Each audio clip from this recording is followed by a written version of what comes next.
know our next guest, of course, from Lost and from Hawaii Five-0, but now he moves from the Aloha State to outer space in Stowaway. It's on Netflix now. Please welcome Daniel Day Kim. Hey, Daniel. How are you? Jimmy, so good to see you. It's been a long time. It has been a long time. Hey, can I tell you something? I know this is weird, but I think of you as an old friend, even though we really don't know each other. I really do, because of Lost, and I'm sure do you still hear about that all the time? I do. And by the way, I think of you as an old friend because you are literally in my house every night, you know? Oh, well, thank you very much. Yeah, where are you right now?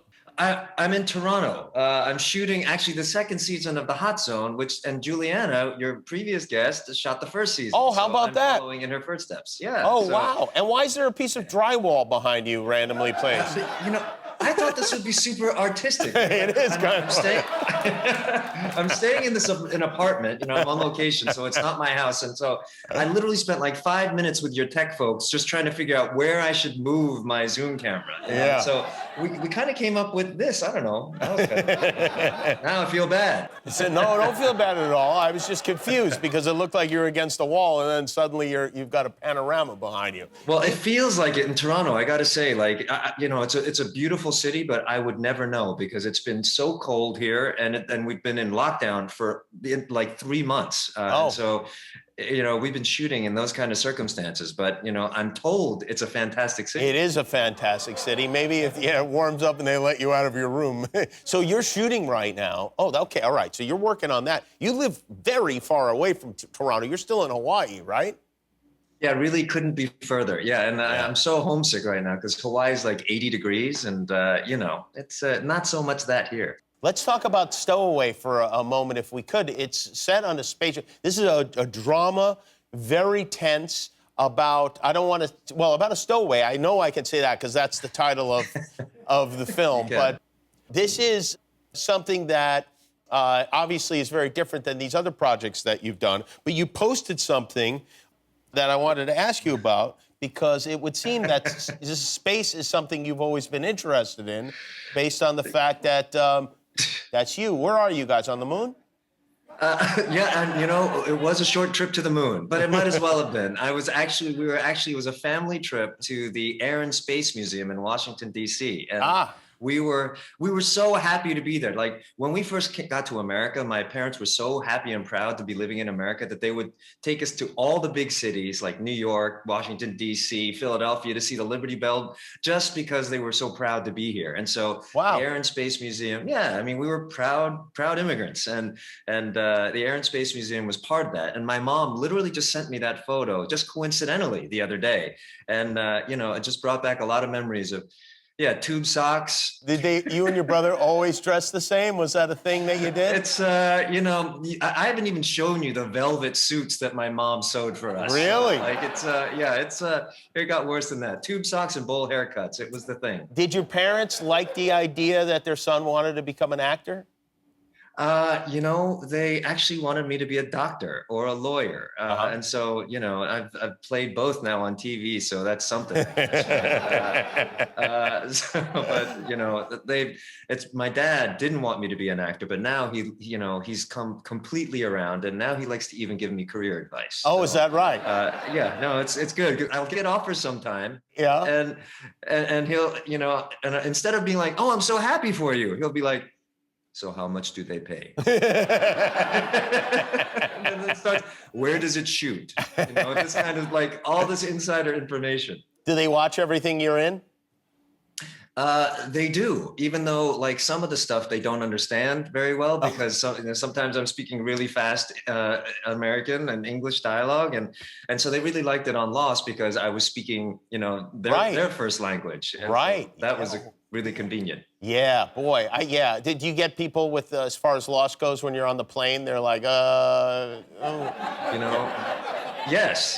There were a couple of times. I remember when we were going back from, you know, Hawaii to LA for a press event, and all of us were actually heading onto the plane.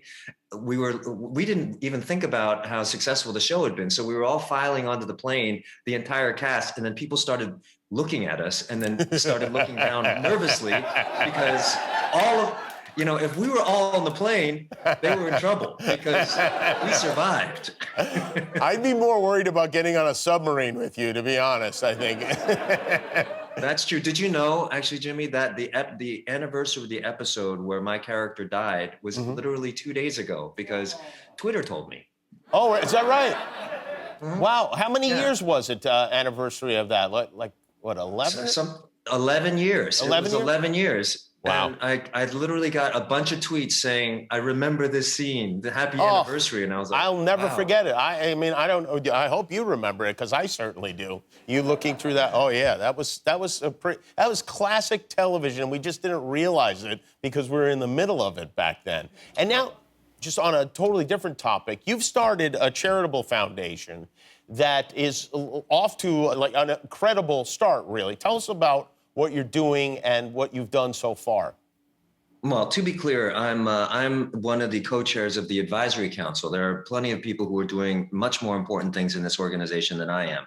But we have started an organization called the Asian American Foundation, and it is the first organization of its kind that is set out to educate and bring other community organizations together, and also make a concerted effort to stop the violence and hate against Asian Americans. It's an organization that has been funded with $250 million, and we just launched a couple of days ago. Unbelievable. That is truly unbelievable. I also wanted to mention a friend of yours. I assume he is a friend of yours because this is somebody who you admire and who I know you know, and this is somebody who we all know, whether we realize we know him or not. Put the photograph up there for a second, if we could. That's James Hung. We've seen him in a million different things. And how do you know James? You know, I first met James on the set of Charmed. And actually, you know, it's ironic because I'm shooting a show right now that deals with 9/11. And I was shooting this show with James during 9/11. And so I'll always have those two memories of us together. But I'd realized that he had been in a gajillion things like before that, like Big Trouble in Little China and every TV episodic Blade Runner he was in as well. And he was a guy that had always just kind of flown under the radar. He's done over 700 TV and film projects. And if you talk to him, it's actually more than that because IMDb doesn't keep track of some of the other things he did. So he's been around for 70 years and he's never really been celebrated. So I got it in my head that I thought that he deserved a star on the Hollywood Walk of Fame. So yeah. Let's get him a star on the Hollywood Walk of Fame, right? I mean, yes, Jimmy Kimmel. Yes. It's right out here. By the way, we could give him Donald Trump's star. We could cut that right out of there. Well, you know, I think he might have appeared in a few more things than Donald Trump. I'm not sure. Well, it's great to see you. Thanks for being with us. Daniel Day Kim, everybody. His movie is Stowaway. It's on Netflix now. Good to see you. We'll be back with Amistitskia. Thanks for watching. Remember, every time you click the subscribe button, one of your enemies gets destroyed.